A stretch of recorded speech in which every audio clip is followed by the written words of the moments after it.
പ്രിയപ്പെട്ട അൻവർ കാരാട്ടിൽ, ഈ ട്രസ്റ്റിൻ്റെ സെക്രട്ടറിയും പഞ്ചായത്ത് മുസ്ലിം ലീഗിൻ്റെ ജനറൽ സെക്രട്ടറിയുമായ പ്രിയപ്പെട്ട ഉമ്മർ വെള്ളേരി, നിയോജക മണ്ഡലം മുസ്ലിം ലീഗിൻ്റെ പ്രസിഡന്റ് പ്രിയപ്പെട്ട സഫറു, സംസ്ഥാന മുസ്ലിം ലീഗിൻ്റെ സെക്രട്ടറിയും എൻ്റെ പ്രിയങ്കരനായ സുഹൃത്തും നിങ്ങളെല്ലാം ആകാംക്ഷയോടെ കാത്തിരിക്കുന്ന പ്രിയപ്പെട്ട KM സാജി സാഹിബ്, വേദിയിലിരിക്കുന്ന ജില്ലാ മുസ്ലിം ലീഗിൻ്റെ സെക്രട്ടറി പ്രിയപ്പെട്ട KT അഷ്റഫ്, നിയോജകമണ്ഡലം മുസ്ലിം ലീഗിൻ്റെ ജനറൽ സെക്രട്ടറി പ്രിയപ്പെട്ട ഗഫൂർ കുർമാടൻ, പഞ്ചായത്ത് മുസ്ലിം ലീഗിൻ്റെ പ്രസിഡന്റ് പ്രിയപ്പെട്ട CP കരീം മാസ്റ്റർ, വേദിയിലിരിക്കുന്ന പഞ്ചായത്ത് മുസ്ലിം ലീഗിൻ്റെയും യൂത്ത് ലീഗിൻ്റെയും പോഷക സംഘടനകളുടെയും ഭാരവാഹികളെ, പ്രിയപ്പെട്ട മുസ്ലിം ലീഗിൻ്റെ യൂത്ത് ലീഗിൻ്റെ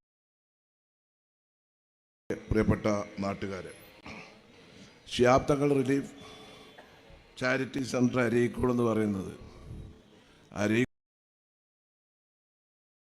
പഞ്ചായത്ത് മുസ്ലിം ലീഗ് കമ്മിറ്റിയുടെ കീഴിലുള്ള ഒരു സംഘടനയാണ്. ആ സംഘടനയ്ക്ക് ഒരു പരിപാടിക്കുന്ന നിലക്കാണ് ഇന്ന് മുസ്ലിം ലീഗിൻ്റെ ആശയങ്ങളും കാര്യങ്ങളും ഒക്കെ പറയുന്നതിന് വേണ്ടിയിട്ട് ഇതുപോലെ ഉള്ള ഒരു വേദി സംഘടിപ്പിച്ചിട്ടുള്ളത്. ഇവിടെ ചാരിറ്റിയുടെ സംബന്ധിച്ച് ഇവിടെ സ്വാഗത പ്രസംഗത്തിനും അതുപോലെ തന്നെ പ്രിയപ്പെട്ട സഫറും അൻവറും ഒക്കെ വിശദീകരിച്ചു. ഞാൻ ആ കാര്യങ്ങളിലേക്കൊന്നും തന്നെ കടക്കുന്നില്ല. ആനുകാലിക രാഷ്ട്രീയം എന്ന് പറഞ്ഞാൽ CPM ഒന്ന് മനസ്സിലാക്കണം. ആരെയാണ് നിങ്ങൾ വളർത്തിയത്? ആരെ തോൽപ്പിക്കാനായിരുന്നു നിങ്ങൾ വളർത്തിയത്? കിട്ടേണ്ടത് നിങ്ങൾക്ക് കിട്ടേണ്ട സമയത്ത് കിട്ടുക തന്നെ ചെയ്യും എന്നുള്ളതാണ് ഈ അടുത്ത കാലത്തുണ്ടായിരുന്ന സംഭവം. ഞാൻ ചോദിക്കട്ടെ, 2011 LDFിൻ്റെ ഒരു സ്ഥാനാർത്ഥി, ഔദ്യോഗികമായ ഒരു സ്ഥാനാർത്ഥി ഉണ്ടായപ്പോൾ എവിടെയായിരുന്നു നിങ്ങളുടെ വോട്ട് അന്ന് പോയത്? അന്ന് നിങ്ങൾക്ക് 4 ഉറുപ്പ്യ കിട്ടിയവൻ്റെ പിന്നാലെ പോകുന്ന ഒരു ഏർപ്പാടായിരുന്നു നിങ്ങൾക്ക്.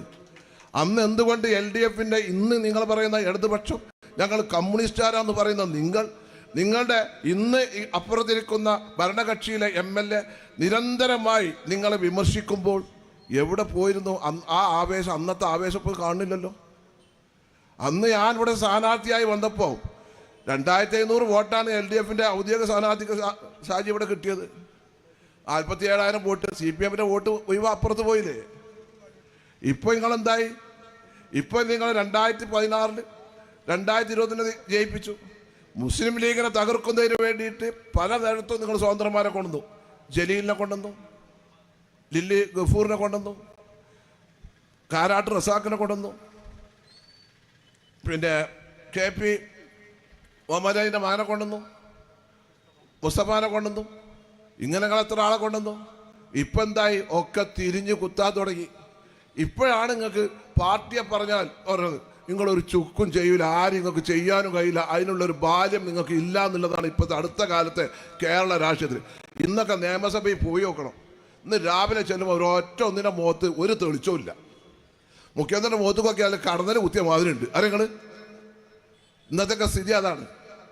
നിങ്ങൾ ആലോചിക്കണം. ഇവിടെ പറഞ്ഞല്ലോ സഫറു, മുസ്ലിം ലീഗും മലപ്പുറം ജില്ലാ മുസ്ലിം ലീഗ് കമ്മിറ്റി, മലപ്പുറം ജില്ലാ മുസ്ലിം യൂത്ത് ലീഗിൻ്റെ കമ്മിറ്റി, MSFിൻ്റെ സംസ്ഥാന പ്രസിഡന്റ് PK നവാസ് അടക്കമുള്ളവർ നിരന്തരമായി അന്ന് SP സുജിത് ദാസിൻ്റെ കൊള്ളരുതായ്മകളെ സംബന്ധിച്ച് പറഞ്ഞപ്പോൾ എന്ത് നിങ്ങൾ പറഞ്ഞത്? അവസാനം താനൂരിൽ ജാഫറിയെ പോലീസ് ഉരുട്ടി കൊലപ്പെടുത്തിയെന്ന് പറഞ്ഞപ്പോഴല്ലേ SP മാറ്റാൻ നിങ്ങൾ തയ്യാറായത്? പിന്നീട് ഭരണകക്ഷി MLA തന്നെ മനം തൊന്നുകൊണ്ട് ആ കാര്യങ്ങൾ തുറന്നു പറയാൻ തുടങ്ങിയപ്പോഴല്ലേ നിങ്ങൾക്കൊന്ന് ഇളകിയത്? ആദ്യഘട്ടത്തിൽ നിങ്ങളെല്ലാവരും MLA പ്രോത്സാഹിപ്പിച്ചില്ലേ? ആദ്യഘട്ടത്തിൽ നിങ്ങൾ എല്ലാവരും പോയി നിങ്ങൾക്ക് ശരിക്കാൻ കഴിയോ? ഇവിടുത്തെ ഏരിയ കമ്മിറ്റി അംഗങ്ങൾക്ക്, ഇവിടുത്തെ ലോക്കൽ കമ്മിറ്റി അംഗങ്ങൾക്ക്, ഇവിടുത്തെ ബ്രാഞ്ച് കമ്മിറ്റി അംഗങ്ങൾക്ക് നിങ്ങളപ്പുറത്തെ MLA ഒന്നായിട്ട് പ്രോത്സാഹിപ്പിച്ചിട്ടില്ലായിരുന്നു? ഇപ്പം എന്താ നിങ്ങളുടെ സ്ഥിതി? ഇപ്പം നിങ്ങൾ കയ്പിച്ച് ഇറക്കാനും വയ്യ, മതിരിച്ച് തുപ്പാനും വയ്യാത്ത ഒരു അവസ്ഥയിൽ നിങ്ങൾ എത്തിയില്ലേ? നിങ്ങളെ പാർട്ടിയെ വെല്ലുവിളിക്കുന്നത് ഞങ്ങളല്ല, ഞങ്ങളിൽ നിന്ന് പോയ ആൾക്കാരാണൊക്കെ വരെ. പക്ഷെ ഞങ്ങളെ തകർക്കാൻ, പക്ഷേ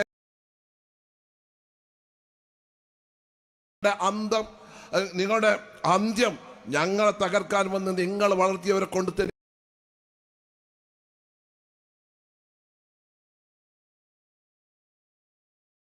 ആയിരിക്കും എന്നുള്ളതാണ് നിങ്ങൾ മനസ്സിലാക്കേണ്ടത്. നിങ്ങൾ എന്തൊക്കെ പറഞ്ഞു ഞങ്ങളെ പറ്റി? നിങ്ങൾ ഓരോരുത്തരുകളെയൊക്കെ പിടിച്ച് വോട്ട് നേടാനല്ലേ ശ്രമിച്ച്? ഇപ്പൊ കാരാട്ട് റസാഖ് നിങ്ങൾക്കെതിരായില്ലേ? ജലീൽ എവിടെ നിൽക്കണത്? മിഞ്ഞാൻ തങ്ങളുടെ ഡീലല്ലേ ജലീൽ മാറ്റി പറഞ്ഞത്? പിന്നെ പറയുന്നത് എന്താ PR? ഞാൻ ചോദിക്കട്ടെ,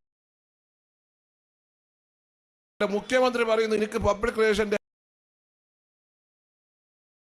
അല്ലെങ്കിൽ ഏജൻസിയുടെ കാര്യമില്ല. ഇക്കറിയാം, എന്നാ പിന്നെ തുറന്നാണ് പറഞ്ഞൂടെ? ഞാൻ അങ്ങനെ ചെയ്തിട്ടില്ല. എന്താ പറയാത്തത്? എന്താ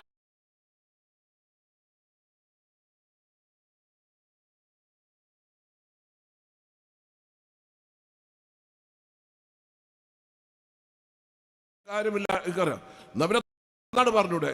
ഞാൻ അങ്ങനെ ചെയ്തിട്ടില്ല. എന്താ പറയാത്തത്? എന്താ നിഷേധിക്കാത്തത്? നിങ്ങൾ കണ്ടില്ലേ, കഴിഞ്ഞ തെരഞ്ഞെടുപ്പിൽ രമേശ് ചെന്നിത്തല പലപ്പോഴായിട്ട് പറഞ്ഞിട്ടുണ്ടല്ലോ PR വർക്കിനെ സംബന്ധിച്ച്. അന്നൊക്കെ നിങ്ങൾ നിഷേധിച്ചില്ലേ? ഇപ്പം എന്താണ് നിങ്ങളുടെ മുഖം മിനുക്കാൻ ഇന്നലെ നിങ്ങളുടെ സെക്രട്ടേറിയറ്റ് കൂടിയിട്ട് PR ഏജൻസിനെ ഏൽപ്പിക്കാൻ കോൺഗ്രസ് കനകരൂരിനെ ഏൽപ്പിച്ചപ്പോൾ നിങ്ങൾ എന്താണ് കോൺഗ്രസിന് PR വർക്കാണെന്ന് അതിനിപ്പം നിങ്ങൾ ഏറ്റെടുത്തിട്ടുള്ളത്? നിങ്ങൾക്ക് ഏത് ആശയത്തിലാണ് നിങ്ങൾ ഉറച്ചു നിൽക്കണമെന്ന് CPM പറയണം. കഴിഞ്ഞ 8 കൊല്ലമായി കേരളം ഭരിച്ച് ഒരു വികസന പ്രവർത്തനങ്ങൾ നടക്കാതെ, ഒരു ക്ഷേമ പ്രവർത്തനങ്ങൾ നടക്കാതെ, ഒരു ആരോഗ്യ രംഗത്തായാലും ഏത് രംഗത്തായാലും ഒന്നും നടക്കാത്ത, ഒന്നിനും ഫണ്ടില്ലാത്ത, വെറും ദൂർത്ത് മാത്രമായിട്ട് പാർട്ടിക്കാർക്ക് മാത്രമായിട്ടുള്ള ഒരു ഗവൺമെൻറ്റായി ഈ ഗവൺമെൻറ് മാറിയില്ലേ? അതുകൊണ്ടല്ലേ നിങ്ങളെ ബ്രാഞ്ച് ലോക്കൽ ഏരിയ സമ്മേളനങ്ങളിലൊക്കെ നിങ്ങൾക്ക് നിശ്ചിതമായ വിമർശനം വരുന്നത്? ആരെങ്കിലും മുഖ്യമന്ത്രിയെ ന്യായീകരിക്കാനുണ്ടോ?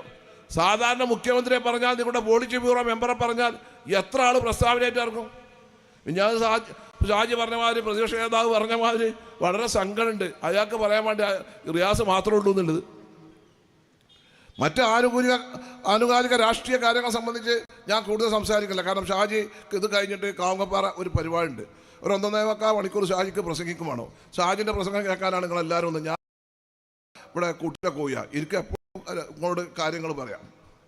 ഷാജിയെ സംബന്ധിച്ചുകൊണ്ട് നിങ്ങൾ മനസ്സിലാക്കണം, നിരന്തരമായി പിണറായി ഗവൺമെൻറ് വേട്ടയാടിയ ഒരു രാഷ്ട്രീയ നേതാവാണ് എൻ്റെ സുഹൃത്ത് KM ഷാജി എന്ന് നിങ്ങൾ മനസ്സിലാക്കണം. ഷാജി കേരള നിയമസഭയിൽ മുഖ്യമന്ത്രിയെ സംബന്ധിച്ച്, മുഖ്യമന്ത്രിയുടെ അരുതായ്മകളെ സംബന്ധിച്ച് നിരന്തരമായി സംസാരിച്ചപ്പോൾ പിറ്റേന്ന് രാവിലെ വിജിലൻസിനെ പറഞ്ഞ കൂട്ടരവർ 2 പ്രാവശ്യം കേസെടുത്തില്ലേ? അവസാനം ആ കേസ് കേരള ഹൈക്കോടതിയിലെ റദ്ദാക്കിയത്. 2 കേസുകൾ നിരന്തരമായി തെരഞ്ഞെടുപ്പ് കഴിഞ്ഞപ്പോഴും അതിനുശേഷവും നിരന്തരമായി ഷാജിയെ വേട്ടാടിയത്. അന്ന് ഷാജിൻ്റെ കൂടെ ഞങ്ങളും പാർട്ടിയിൽ ഉണ്ടായിട്ടുള്ളൂ. എനിക്ക് ഷാജിനോട് ഏറ്റവും അധികം സ്നേഹം ബഹുമാനമുള്ളത്, ഞാനൊരു പ്രതിസന്ധി വന്നപ്പോൾ, എനിക്ക് ഏറ്റവും അധികം ഒരു പ്രയാസം വന്നപ്പോൾ, ഇല്ലാത്ത കേസിൽ കൊലക്കിട്ടതിന് എൻ്റെ പേരിൽ FIR ഇട്ടപ്പോൾ, അന്ന് കേരള നിയമസഭയിൽ എനിക്ക് താങ്ങായി തണലായി നിന്ന് അന്ന് എല്ലാ ദിവസവും നിയമസഭ സംഭിച്ചപ്പോൾ എല്ലാ ദിവസവും രാവിലെ 9 മണി മുതൽ വൈകുന്നേരം 5 മണി വരെ എൻ്റെ റൂമിലിരുന്ന് എൻ്റെ കൂടെ നിന്ന്, ഒന്നും പറയില്ല, പക്ഷെ എൻ്റെ കൂടെ നിന്ന് എനിക്കൊരു കരുത്തായി, ഒരു താങ്ങായി നിന്ന വ്യക്തിയാണ് പ്രിയപ്പെട്ട ഷാജി എന്ന് നിങ്ങളോട് പറയാൻ ഞാൻ ആഗ്രഹിക്കുകയാണ്. ഷാജിക്ക് ഓർമ്മ ഉണ്ടാവും നിങ്ങൾക്കറിയില്ല, എല്ലാ ദിവസവും ഞാൻ ആ പെരിയാർ ബ്ലോക്കിൽ 502 റൂമിൽ അസംബ്ലി സംഭിച്ചു. അന്ന് ഇവർ ഞാൻ എന്നും അസംബ്ലി സംഭിക്കും. അന്ന് 21 ദിവസം ഷാജി ഒരു ബഷീർക്ക് അങ്ങളൊന്നും പറയണ്ട, ഞങ്ങൾ പറഞ്ഞോളാറ്. ഒരു പ്രതിസന്ധി വരുമ്പോൾ, ഒരു പ്രയാസം വരുമ്പോൾ കൂടെ നിൽക്കുന്നവനാണ് ഒരു നേതാവ് എന്നുള്ളത് നമ്മൾ മനസ്സിലാക്കണം. അങ്ങനെ നമ്മുടെ പാർട്ടിയെ ഏതൊരു വിഷയത്തിലും പാർട്ടിക്ക് ഒരു പരിചയമായി നിൽക്കുന്ന ഒരു വ്യക്തിയാണ് പ്രിയപ്പെട്ട ഷാജി സാഹിബ്. അതുകൊണ്ട് തന്നെ ഇന്ന് ഈ പരിപാടിക്ക് ഷാജിയെ കിട്ടിയതിൽ നമുക്കൊക്കെ വളരെയധികം സന്തോഷമുണ്ട്. മറ്റു കാര്യങ്ങളെ സംബന്ധിച്ചൊന്നും തന്നെ ഞാൻ കൂടുതലായി ഒന്നും തന്നെ പറയുന്നില്ല. പ്രിയപ്പെട്ട ഷാജിക്ക് വൈമാറിക്കൊണ്ട് ഒരു ഔപചാരികതയ്ക്ക് വേണ്ടി ഈ സമ്മേളനം ഉദ്ഘാടനമായി അറിയിച്ചുകൊണ്ട് ഞാൻ എൻ്റെ വാക്കുകൾ അവസാനിപ്പിക്കുന്നു. നന്ദി. അസ്സലാമു അലൈക്കും വറഹ്മത്തുള്ളാഹി. നമ്മളൊക്കെ പ്രസംഗിക്കില്ല. പ്രിയമുള്ളവരെ, ഇവിടെ മിൻഹാജ് എന്ന് പറയുന്ന നമ്മുടെ കോഴിക്കോട്